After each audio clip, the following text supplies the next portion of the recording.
الحمد للہ رب العالمین والصلاة والسلام علی نبینا محمد وعلی آلہ وصحبہ اجمعین، اما بعد۔ آج ہم ہیں الدرر البہیہ کے ساتھ فقہی احکام و مسائل پہ مشتمل ایک عظیم کتاب، اور اس کتاب میں اندرونی طور پہ کئی کتب ہیں۔ ان میں سے آج ہم پڑھنے لگے ہیں کتاب نمبر 12، کتاب النذری، نظر ماننے کے بارے میں کتاب، منت ماننے کے بارے میں کتاب۔ نظر کہتے کس کو ہیں؟ عربی لغت میں نظر کا معنی ہوتا ہے کوئی چیز واجب کر لینا، فرض کر لینا، اور علماء کرام کی اصطلاح میں نظر کہتے ہیں کہ انسان اپنے اوپر کوئی ایسی عبادت فرض کر لے جو اس کے اوپر فرض نہیں تھی۔ مثال کے طور پہ یہ فرض کر لے کہ میں 3 روزے رکھوں گا، یا ایک عمرہ کروں گا، یا میں حج کروں گا، یا میں ایک مسجد بناؤں گا۔ اور نظر ماننے کے معاملے میں قرآن و سنت سے اور اجماع سے رہنمائی ملتی ہے۔ قرآن میں اللہ تعالیٰ فرماتے ہیں سورہ دہر میں، جس کو سورہ انسان بھی کہتے ہیں، آیت نمبر 7 کہ یوفون بالنذر، کہ نیک لوگ جب منت مان لیں، نظر مان لیں تو اس کو پورا کرتے ہیں۔ اور سورہ حج میں کہا اللہ تعالیٰ نے آیت نمبر 29 وَلْيُوفُوا نُذُورَهُمْ، کہ حج میں 10 تاریخ کو قربانی والے دن جب لوگ کنکریاں مار لیں تو اس کے بعد کیا کریں؟ اس کے بعد اپنا میل کچیل اتار دیں، ان کے سر کے بال مونڈ لیں اور صفائی وغیرہ کر لیں، اور اپنی نظریں اور منتیں پوری کر لیں۔ اگر کسی نے منت مانی تھی کہ میں جانور ذبح کروں گا تو کر لے، کسی نے منت مانی تھی کہ میں طواف کروں گا، جا کے طواف کر لے۔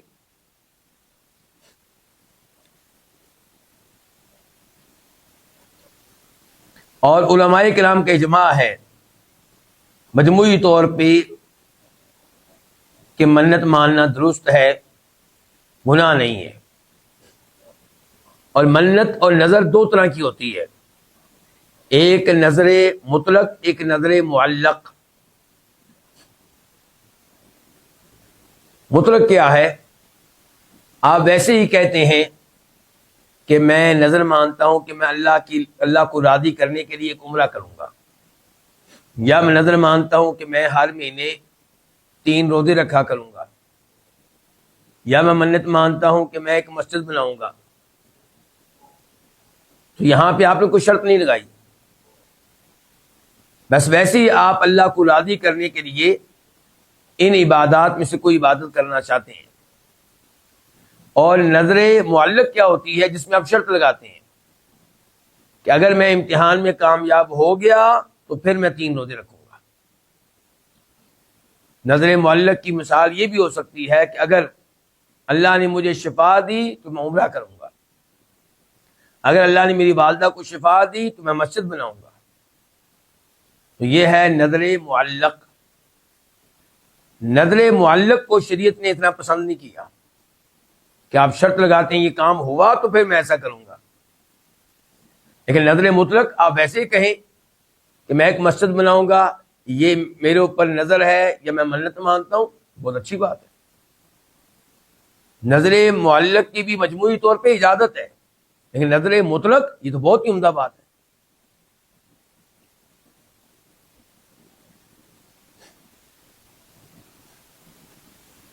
امام شوکانی رحمہ اللہ فرماتے ہیں انما یصح اذا ابتغی بہ وجہ اللہ تعالی، منت اور نظر تب درست ہوگی جب اس سے مقصد اللہ کی رضا ہو۔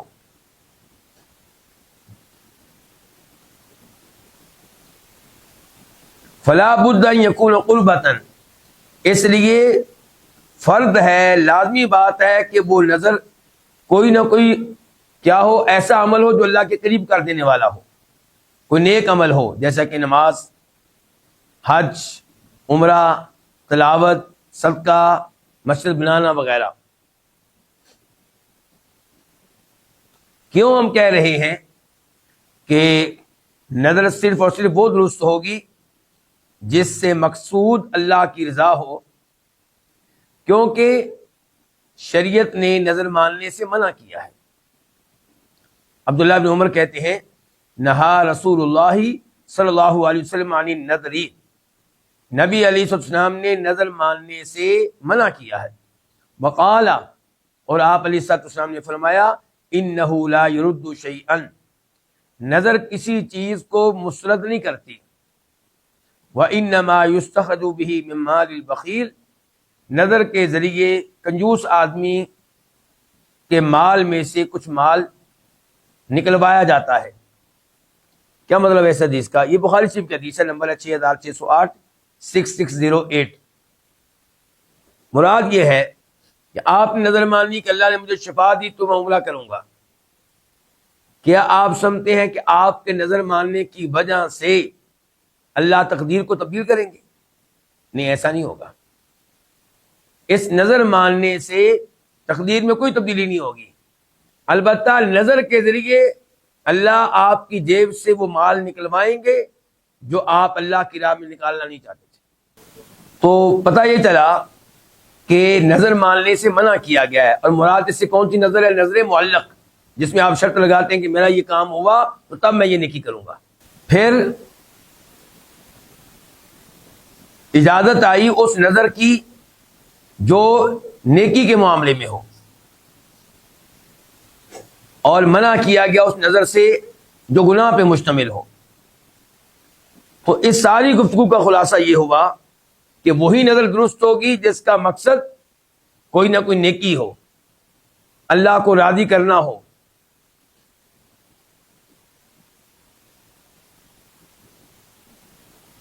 امام شوکانی فرماتے ہیں ولا نظر فی معصیت اللہ، اور اللہ کی نافرمانی میں کوئی نظر نہیں ہے، یعنی کہ کوئی نظر قابل قبول نہیں ہے جس میں اللہ کی نافرمانی کے اوپر کوئی عہد کیا گیا ہو.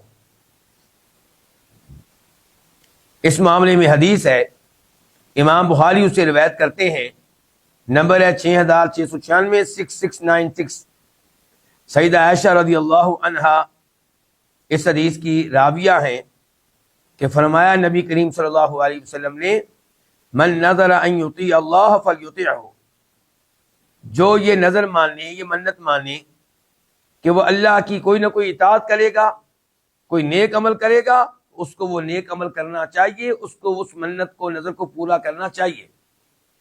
ومن نظر ان یعصیہ فلا یعصیہ، اور جو منت مانے جو اللہ کی نافرمانی پہ مشتمل ہو تو اس کو یہ نظر پوری کرنے کی اجازت نہیں ہے. مثال کے طور پہ منت مان لی تھی کہ اگر میں امتحان میں کامیاب ہوا تو میں اپنے دوستوں کو شراب پلاؤں گا، تو یہ نیکی ہے کہ گناہ ہے؟ گناہ ہے. تو اس منت کو پورا کرنے کی اجازت نہیں ہے. یا کسی نے منت مان لی تھی کہ اگر میں شفا یاب ہوا تو میں فلاں مزار اور دربار پہ جا کر چادر چڑھاؤں گا، تو یہ نیکی ہے کہ گناہ ہے؟ یہ گناہ ہے، تو یہ جائز نہیں ہے. یا منت مانی تھی کہ مجھے اللہ نے بیٹا دیا، فلاں قبر پہ جا کے میں بکرا ذبح کروں گا، قبر پہ جا کے، تو یہ بھی گناہ پہ مشتمل نظر ہے، تو اس کو پورا کرنے کی اجازت نہیں ہے.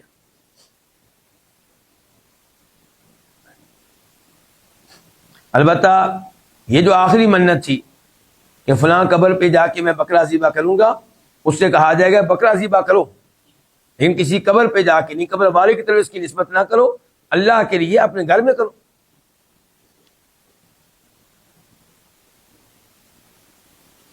امام شوکانی فرماتے ہیں وَمِنَ النَّذْرِ فِي الْمَعْصِيَةِ مَا فِيهِ مُخَالَفَةٌ لِلتَّسْوِيَةِ بَيْنَ الْأَوْلَادِ،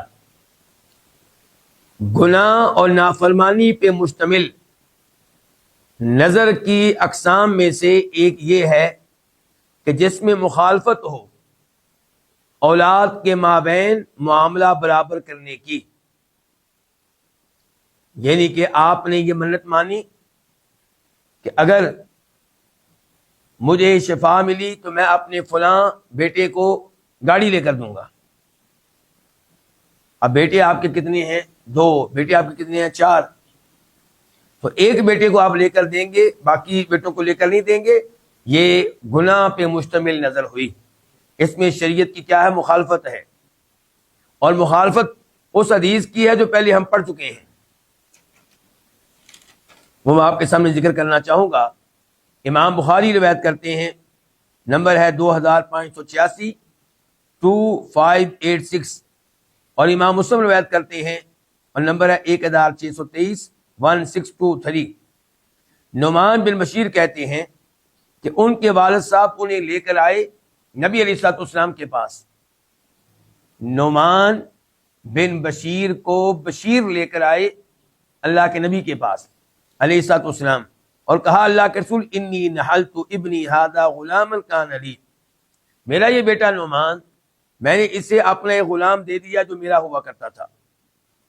فقال رسول اللہ صلی اللہ علیہ وسلم اکل ولدک نحلت مثل ھذا، کیا تو نے اپنی تمام اولاد کو اس قسم کا ہدیہ اور ہبہ پیش کیا ہے، دیا ہے؟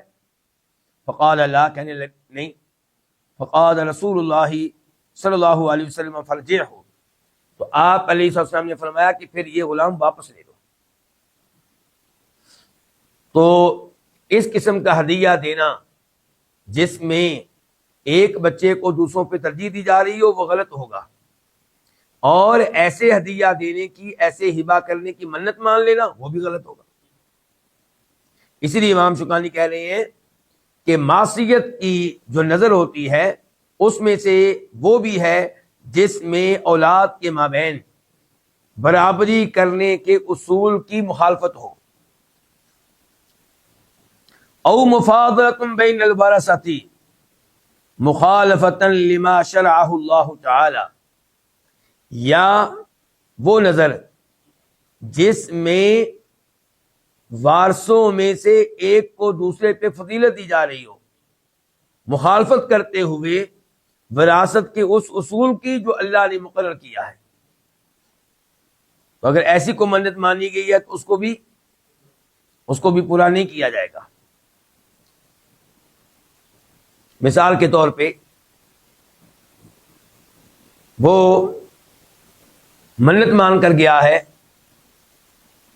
اس نے منت مانی ہے کہ میں اپنے فلاں بیٹے کو کے بارے میں یہ وصیت کرتا ہوں کہ اس کو میرے مرنے کے بعد ڈبل حصہ دیا جائے،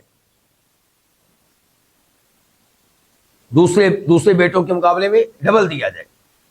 کیا یہ شریعت کے مطابق ہے؟ نہیں مطابق. تو یہ بھی درست نہیں ہوگا. اس معاملے میں اس آیت پہ غور کر لینا چاہیے.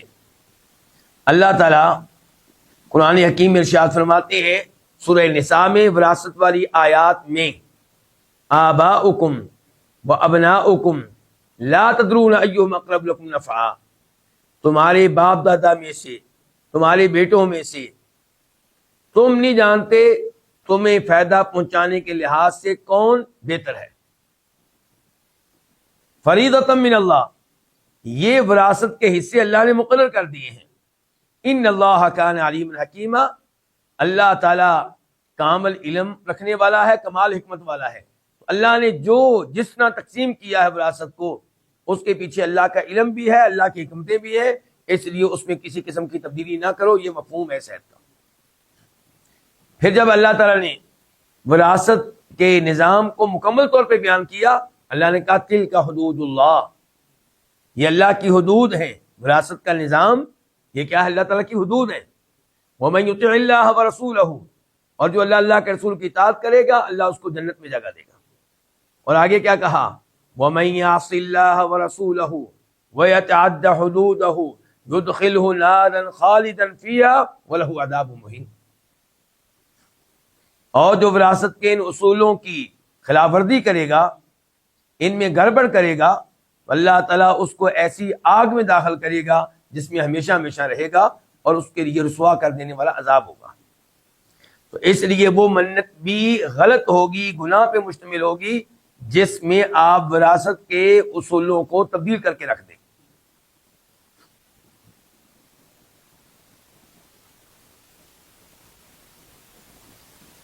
اس کے بعد امام شوکانی کہتے ہیں وَمِنْهُ النَّذْرُ عَلَى الْقُبُورِ، اور اسی میں سے ہے، کس میں سے؟ گناہ والی، نافرمانی والی، گناہ والی نظر میں سے، منت میں سے کیا ہے؟ النذر القبور، قبروں پہ نظر ماننا۔ کس پہ نظر ماننا؟ قبروں پہ۔ کیا مطلب؟ میں فلاں قبر پہ یہ کروں گا، میں فلاں قبر پہ یہ کام کروں گا، یہ بھی اسی میں آئے گا، یعنی کہ یہ بھی گناہ والی نظر ہوگی۔ اور اس امر کا اندازہ آپ ایک حدیث سے کر سکتے ہیں، ابو داؤد شریف کی حدیث ہے 3313، 3313، راوی ہے ثابت بن ضحاک۔ میں یہ پوری حدیث آپ کو بیان کرنا چاہوں گا۔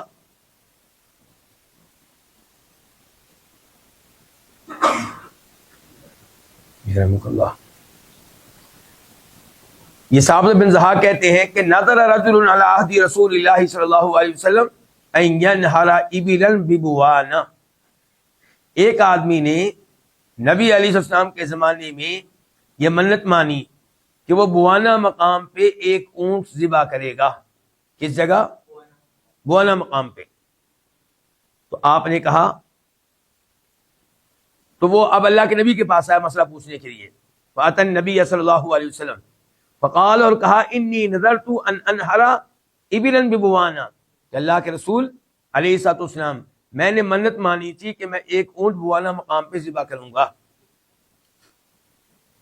آج کل کے مفتی صاحب ہوتے کہتے کوئی مسئلہ نہیں، جب تم اللہ کی راہ میں اونٹ ذبح کر رہے ہو تو کرو، کون منع کر سکتا ہے؟ جدھر مرضی کرو، بوانا پہ کرنا ہے بوانا پہ کر لو، جہاں کرنا کر لو۔ لیکن یہاں پہ مفتی کون تھے؟ محمد الرسول اللہ صلی اللہ علیہ وسلم، جو تمام مفتیوں کے امام ہیں۔ آپ نے آگے سے سوال کیا، هل كان فيها وطن من اوطان الجاہلیت یعبد، کیا بوانا مقام پہ کبھی جاہلیت کے بتوں میں سے کوئی بت ہوا کرتا تھا جس کی عبادت کی جاتی رہی ہو، چاہے ماضی میں ہوتی رہی ہو؟ قالوا لا، لوگوں نے کہا نہیں اللہ کے رسول، ایسا کبھی معاملہ نہیں ہوا۔ آپ کا دوسرا سوال، هل كان فيها عید من اعیادهم، کیا وہاں پہ زمانہ جاہلیت کے میلوں میں سے کوئی میلہ لگتا تھا؟ قالوا لا، کہنے لگے نہیں۔ قال رسول اللہ صلی اللہ علیہ وسلم، تب فرمایا نبی علیہ الصلوۃ والسلام نے اوفی بنذرک، کہ پھر تم اپنی نظر کو پورا کر لو، یعنی کہ چونکہ اس جگہ زمانے جاہلیت میں کسی بت کی عبادت نہیں ہوتی رہی اور زمانے جاہلیت کا کوئی میلہ بھی وہاں پہ نہیں لگتا تھا، تم اپنی نظر کو پورا کر لو۔ فَإِنَّهُ لَا وَفَاءَ لِنَذْرٍ فِي مَعْصِيَةِ اللَّهِ، یعنی کہ میں نے یہ سوالات کیوں پوچھے تھے؟ کیونکہ وہ نظر پوری کرنا جائز نہیں ہے جس نظر کو پورا کریں گے تو اللہ کی نافرمانی ہوگی۔ وَلَا فِي مَا لَا يَمْلِكُ ابْنُ آدم، اور نہ ہی اس نظر کو پورا کرنا جائز ہے جس کو پورا کرنے کا انسان اختیار ہی نہیں رکھتا۔ تو اس حدیث سے کیا مسئلہ واضح ہوا؟ یعنی کہ اگر کسی جگہ ماضی میں غیر اللہ کی عبادت ہوتی رہی ہے تو آپ کو وہاں پہ بکرے ذبح کرنے کی اجازت نہیں ہے، یہ منت پوری کرنے کی اجازت نہیں ہے۔ تو قبر کے اوپر ایسا پھر کیوں کر ہو سکتا ہے؟ قبر پہ یہی مقصد ہوتا ہے کہ یہ بکرا وہاں پہ ذبح کریں گے تو قبر والا راضی ہوگا، قبر والا خوش ہوگا۔ اس کو راضی کرنے کے لیے جب بکرا ذبح کیا جائے گا تو غیر اللہ کے لیے ذبح کرنا ہوا، تو پھر یہ درست نہیں ہے۔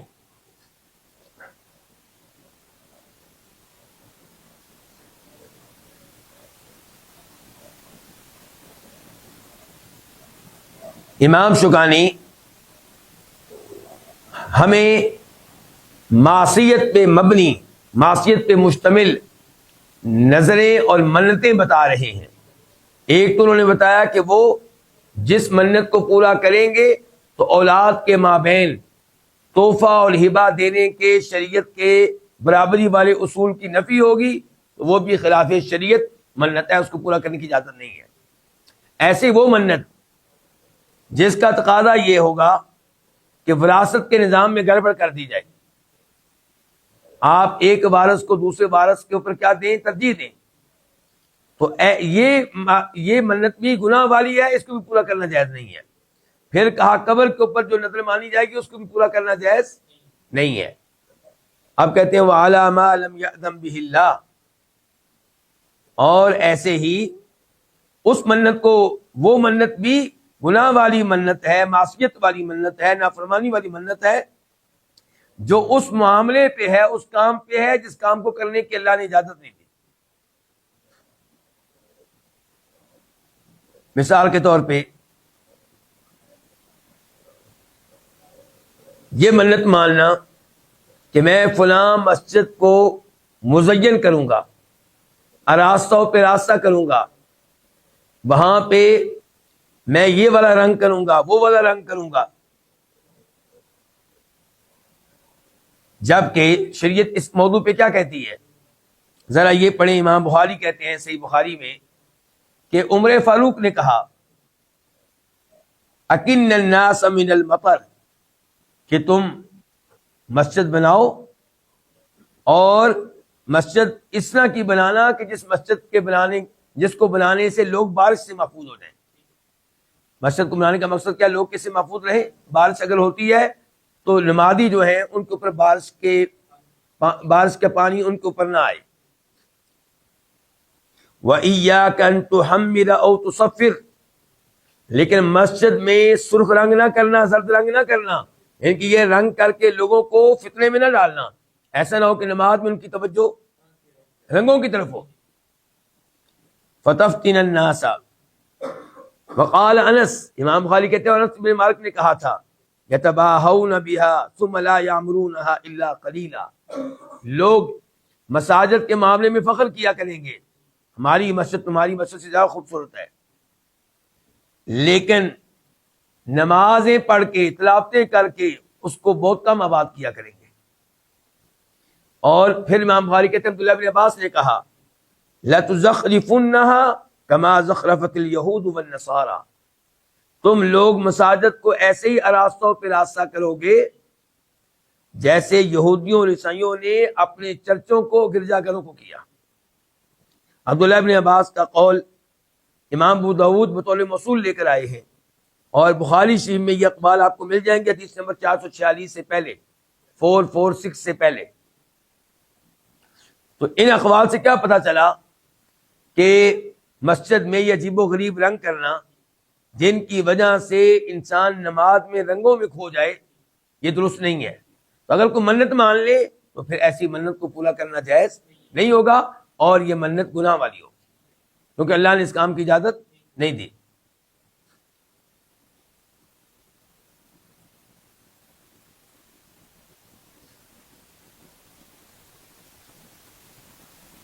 اس کے بعد کہتے ہیں امام شوکانی ومن اوجب على نفسه فعلا لم يشرعه الله تعالی لم يجب علیہ، جو اپنے اوپر کوئی ایسا کام واجب کر لے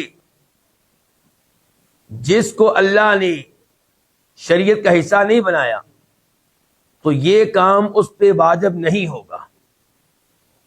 اس نے منت مان لی ہے، کوئی کام آپ نے اوپر واجب کر لیا ہے لیکن وہ شریعت کے مطابق نہیں ہے تو یہ کام اس کے اوپر واجب نہیں ہوگا. اس معاملے میں ذرا اس حدیث پہ آپ غور کریں.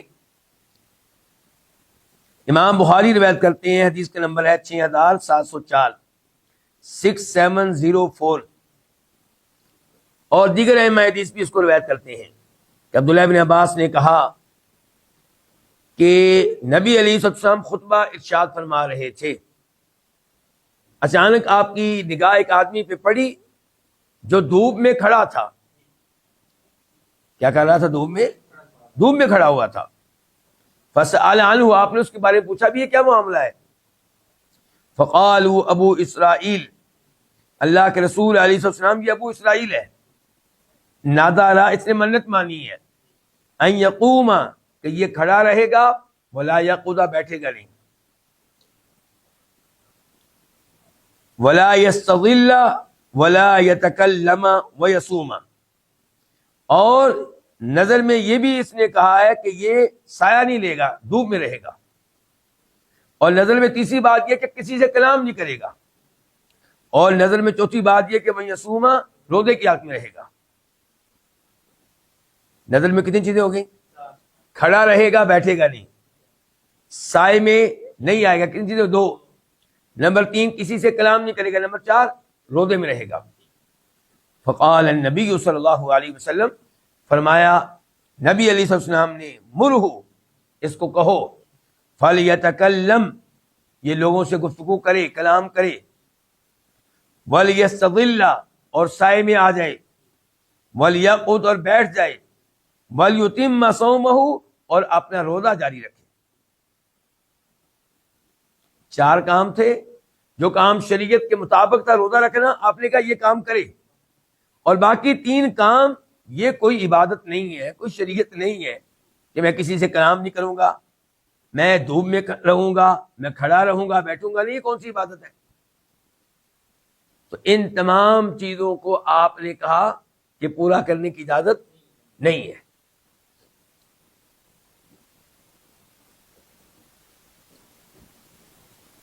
اس کے بعد کہتے ہیں امام شوکانی رحمہ اللہ، وَكَذَلِكَ إِنْ كَانَ مِمَّا شَرَعَهُ اللَّهُ تَعَالَى وَهُوَ لَا يُطِيقُهُ، اسی طرح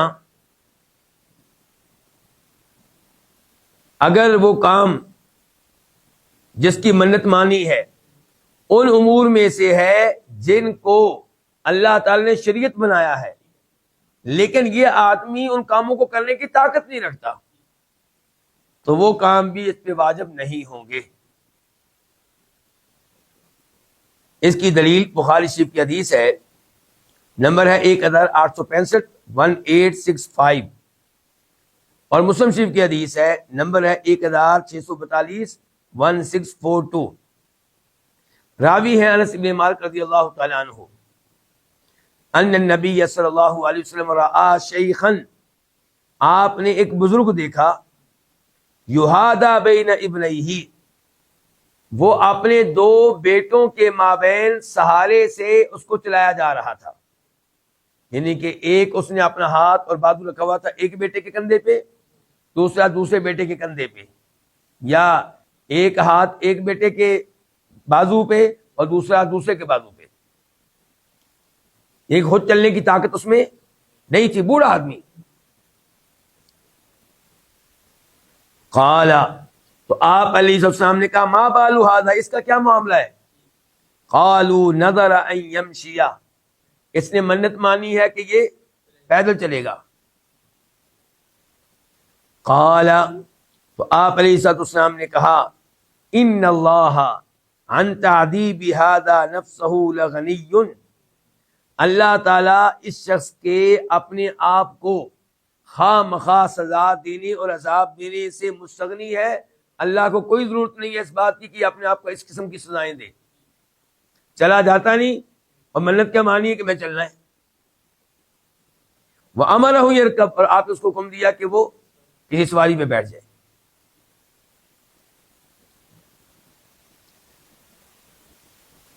وَمَن نَظَرَ نَظْرًا، امام شوکانی کہتے ہیں، وَمَن نَظَرَ نَظْرًا لَمْ يُسَمِّهِ أَوْ كَانَ مَعْصِيَةً أَوْ لَا يُطِيقُهُ فَعَلَيْهِ كَفَّارَةُ يَمِينٍ، اور جو کوئی ایسی منت مانے جس کی اس نے تحدید نہ کی ہو،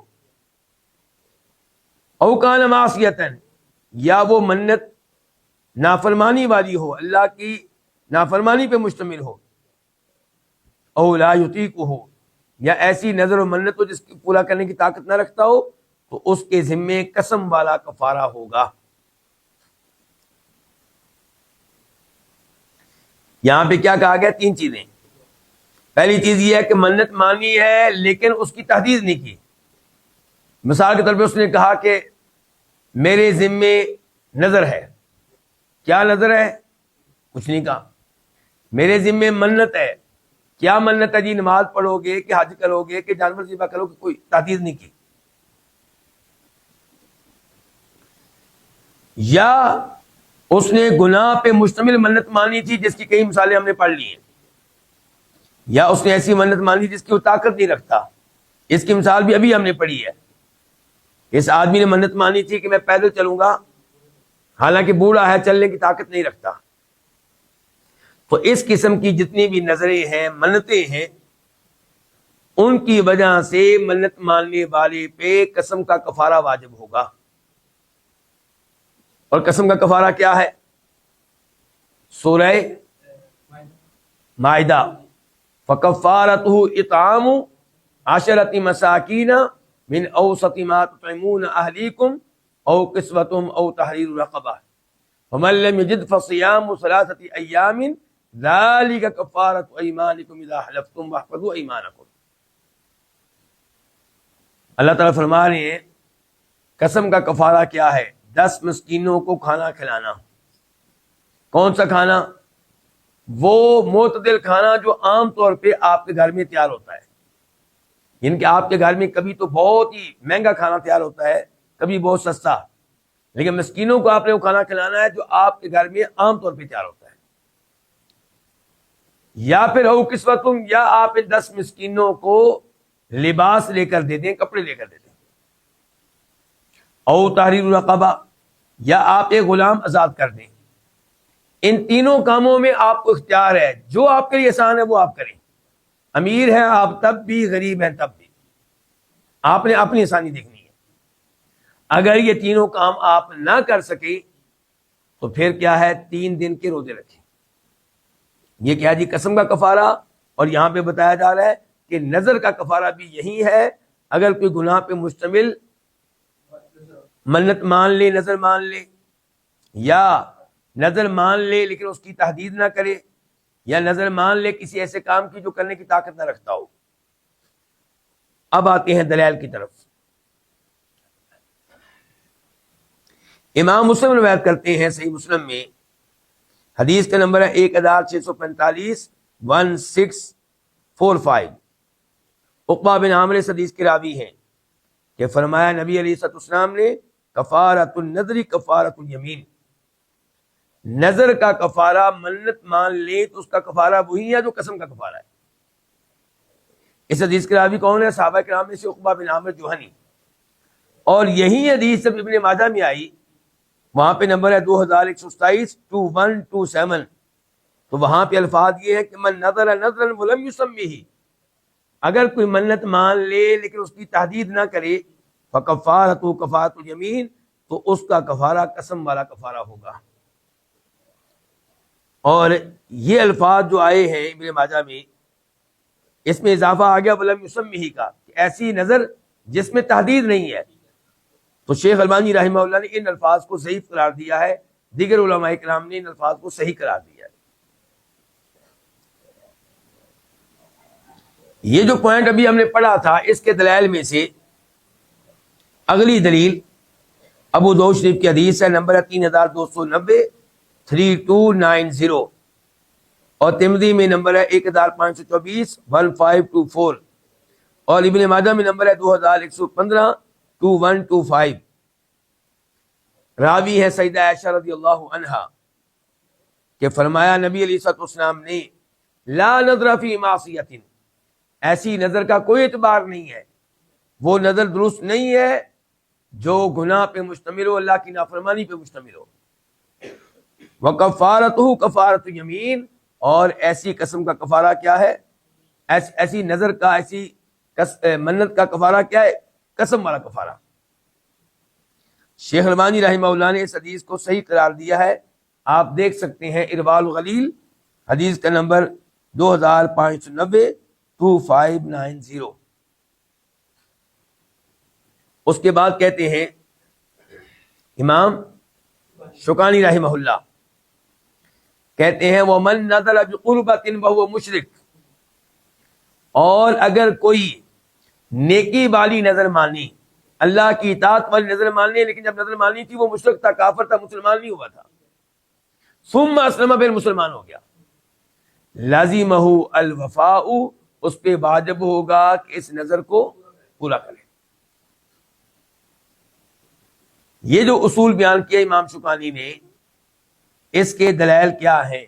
پہلے نمبر پہ وہ حدیث ہے جسے امام بخاری روایت کرتے ہیں، نمبر ہے 2032 2032. اور امام مسلم روایت کرتے ہیں، نمبر ہے 1656 1656، راوی ہیں عبداللہ بن عمر رضی اللہ عنہما کہ جناب عمر فاروق نے نبی علیہ الصلوۃ والسلام سے پوچھا، سوال کیا اور کہا کنت نذرت فی الجاہلیۃ ان اعتکف لیلۃ فی المسجد الحرام، کہ میں نے زمانے جاہلیت میں، زمانے کفر میں منت مانی تھی کہ میں مسجد حرام میں ایک رات اعتکاف کروں گا۔ کہنا چاہتے ہیں کہ آپ میرے لیے کیا حکم ہے؟ تو آپ علیہ السلام نے فرمایا اوفی بنذرک، اپنی اس نظر کو پورا کرو۔ اچھا، پہلے نمبر پہ اس حدیث پہ غور کریں، یہ حدیث کب کی ہے، کس زمانے کی ہے؟ یہ جب آپ نے مکہ فتح کیا تھا، اس کے بعد آپ حنین وغیرہ چلے گئے تھے اہل طائف سے لڑنے کے لیے، اہل حنین سے لڑنے کے لیے، پھر جہادی امور سے فارغ ہوئے تو آپ جیرانہ مقام پہ تھے کہ آپ نے عمرہ کرنے کا پروگرام بنا لیا۔ انہی ایام میں اسی موقع پہ جناب عمر فاروق بھی چونکہ جا رہے تھے آپ کے ساتھ مسجد حرام میں، تو کہا اللہ کے رسول میں نے منت مانی تھی زمانے کفر میں کہ ایک رات مسجد حرام میں میں اعتکاف کروں گا، میرے لیے کیا حکم ہے؟ فرمایا اپنی نظر کو پورا کریں۔ اچھا، یہ منت کب مانی تھی؟ زمانے کفر میں، زمانے شرک میں، اور اللہ کے رسول کہہ رہے ہیں اس کو پورا کریں کیونکہ نیکی والی نظر ہے۔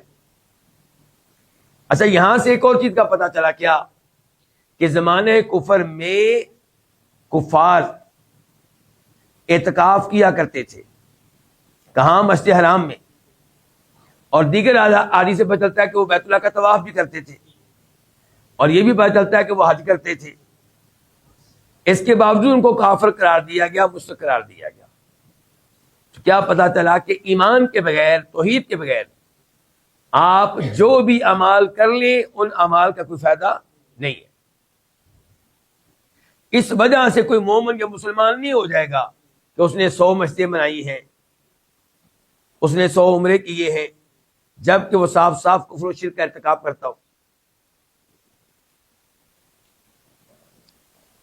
اچھا، یہ جو اصول ابھی ہم نے پڑھا ہے کہ انسان نے زمانے کفر میں منت مانی ہو، پھر مسلمان ہو جائے اور منت ہو نیکی والی تو اس کو پورا کرے، اس کے دلائل میں سے ایک دلیل وہ حدیث بھی ہے جو تھوڑی دیر پہلے میں نے بیان کی ہے۔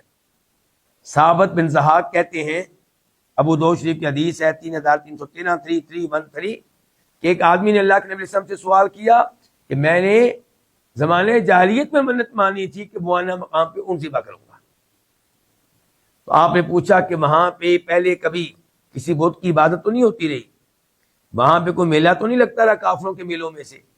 جب ان لوگوں نے بتایا ایسا کچھ نہیں تھا، آپ نے فرمایا اپنی نظر کو پورا کر۔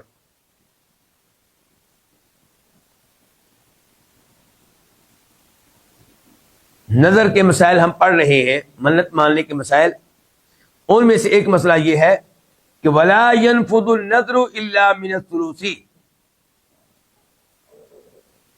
کہ نظر نافذ نہیں ہوگی مگر ثلث مال میں سے، ایک تہائی مال میں سے، 1/3 میں سے۔ اس کا کیا مطلب ہے؟ اس کا مطلب یہ ہے کہ اگر کوئی آدمی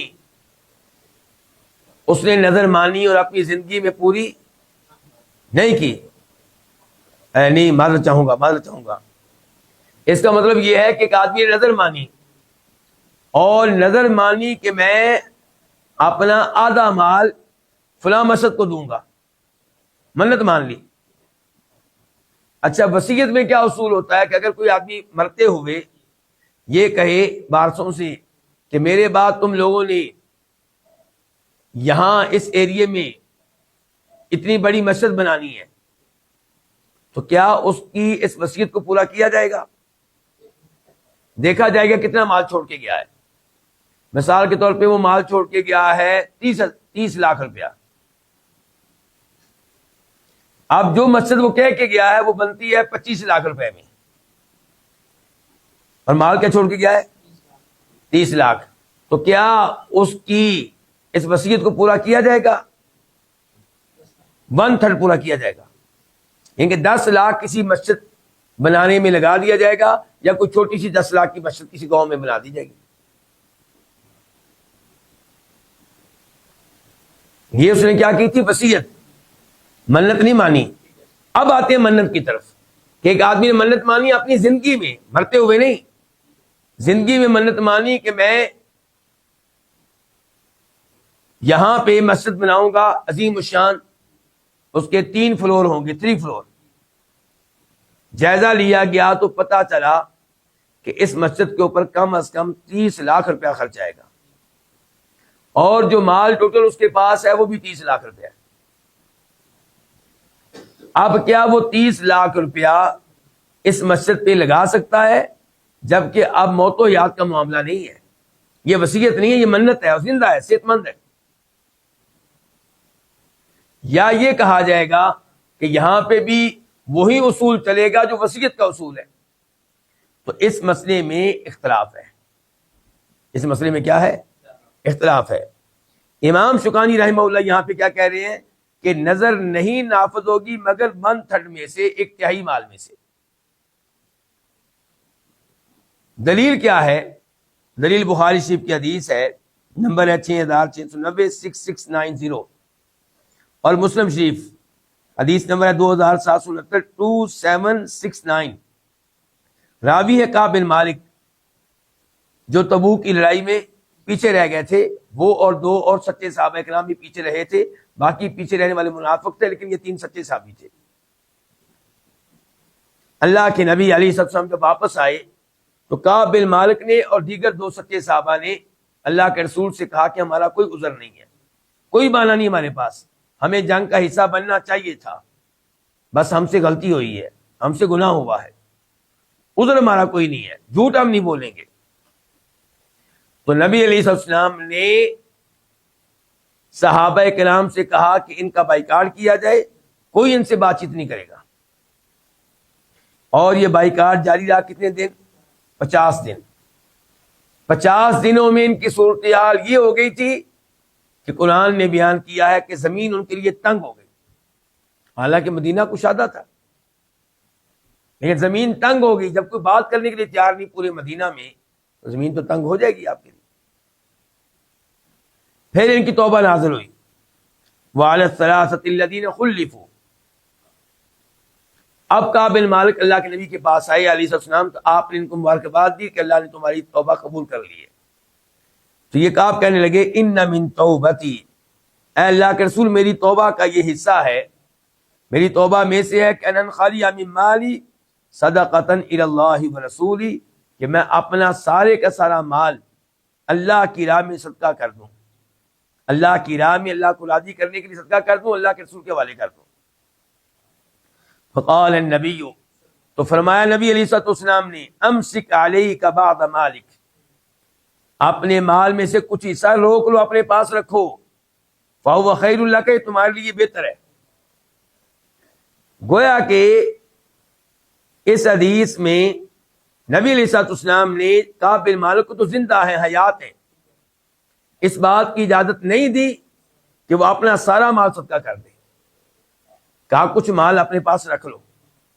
تو اس لیے امام شوکانی کہہ رہے ہیں کہ اگر کوئی نظر مانتا ہے اللہ کی راہ میں اتنا مال دینے کی جو 1/3 سے زیادہ ہے، 1/4 سے زیادہ ہے، تو اس کو کہا جائے گا 1/3، 1/4 دے سکتے ہو، اس میں نظر پورا کر سکتے ہو، اس سے زیادہ نہیں۔ لیکن خود امام شوکانی رحمہ اللہ اپنی دوسری کتاب السیر الجرار میں اس جانب گئے ہیں کہ وہ اپنے سارے مال کی منت کا حق رکھتا ہے۔ اگر اس نے منت مانی ہے کہ میرا یہ کام ہو گیا، میں اپنا سارا مال فلاں مسجد پہ لگا دوں گا، تو ٹھیک ہے۔ یہ خود امام شوکانی اپنی دوسری کتاب میں کہہ رہے ہیں۔ اب ہم کس کے ساتھ ہیں؟ جی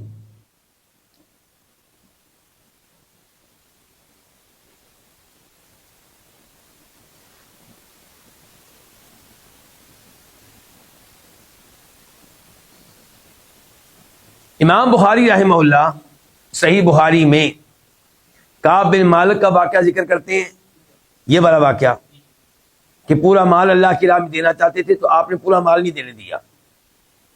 وہیں پہ ذکر کرتے ہیں ابو بکر صدیق کا واقعہ کہ وہ اللہ کے رسول کے پاس آئے تھے تبوک کی لڑائی کے موقع پہ ہی علیہ الصلوۃ والسلام، اور اپنا سارا مال لے آئے. اللہ کے رسول نے کہا گھر والوں کے لیے کیا چھوڑا ہے؟ کہا اللہ کے رسول ان کے لیے اللہ کو چھوڑا ہے، اللہ کے رسول کو چھوڑا ہے، گھر کا سارا مال لے آئے. تو آپ نے ان سے نہیں کہا کہ نہیں نہیں نہیں کچھ حصہ گھر والوں کے لیے رہنے دو، ان سے کہا ہے. تو ہم ان دو احادیث میں تطبیق کیسے دیں گے؟ تطبیق یہ ہے کہ اگر کوئی ایسا آدمی ہے، یہ ہم بخاری شریف کی بات کر رہا ہوں، کوئی ایسا آدمی ہے جو صابر و شاکر ہے، اللہ پہ توکل کرنے والا ہے، پورا مال صدقہ کر دے، کوئی گڑبڑ نہیں ہوگی، کسی سے بھیک نہیں مانگے گا، بعد میں وہ اور اس کے بچے مصائب اور مشکلات میں مبتلا نہیں ہوں گے، بلکہ صبر کا مظاہرہ کریں گے، اور وہ کمانے کی بھی صلاحیت رکھتا ہے، ان کو کھانا بچوں کو ملتا رہے گا، بھوکے نہیں مریں گے، تو ٹھیک ہے، بے شک پورا مال اللہ کی راہ میں دے دے. اور جس کے بارے میں آپ کو پتا ہے کہ یہ بات میں پریشان ہوگا، اس کو اپنے فیصلے پہ شاید افسوس ہو، شاید اس کے بچے اس کو تنگ کریں کہ لاؤ جی کھانا ہم کہاں سے کھائیں، اس قسم کا جہاں پہ خطرہ ہو تو وہاں پہ پورا مال اللہ کی راہ میں نہ دیا جائے، کچھ مال اپنے گھر والوں کے لیے رکھ لیا جائے. تو اب یہ جو نظر کا مسئلہ ہے اس میں کیا کیا جائے؟ واللہ اعلم، مجھے تو یہی لگتا ہے کہ اگر سارے مال کی منت مانی ہے تو اس کو پھر سارا مال اللہ کی راہ میں دے دینا چاہیے. آج کے درس کا آخری مسئلہ، وَإِذَا مَاتَ النَّاذِرُ بِقُرْبَةٍ فَفَعَلَهَا عَنْهُ وَلَدُهُ أَجْزَأُ ذَلِكَ، اور جب کسی نیکی کی نظر ماننے والا، کسی نیک کام کی نظر ماننے والا، منت ماننے والا فوت ہو جائے تو اس نظر کو اس کی طرف سے اس کی اولاد میں سے کوئی پورا کر دے تو اجزاء ذالک، یہ اس کو کفایت کر دے گا، یعنی کہ اس کا فرض ادا ہو جائے گا. دلیل بخاری شریف کی حدیث ہے، نمبر ہے 6698 6698، اور مسلم شریف کی حدیث ہے، نمبر ہے 1638 1638. عبداللہ ابن عباس کہتے ہیں کہ سعد بن عبادہ انصاری نے نبی علیہ الصلوۃ والسلام سے اس منت کے بارے میں سوال کیا جو ان کی والدہ کے ذمے تھی. توفیت قبل ان تقضیہ، ان کی والدہ فوت ہو گئی تھی اس منت کو پورا کرنے سے پہلے. تو قال رسول اللہ صلی اللہ علیہ وسلم فقضہ عنہا، کہ ساتھ تم اپنی والدہ کی اس نظر کو پورا کرو. تو یہ مسئلہ پھر واضح ہوا جو آخری مسئلہ امام سکانی نے بیان کیا ہے. اس کے ساتھ ہی نظر اور منت سے تعلق رکھنے والے مسائل اپنے اختتام کو پہنچے. اللہ رب العزت اس معاملے میں بھی شریعت کی ہمیں پاسداری کرنے کی توفیق دے اور شریعت کی خلاف ورزیوں سے اللہ تعالیٰ ہمیں محفوظ رکھے. وآخر دعوانا ان الحمد للہ رب العالمین.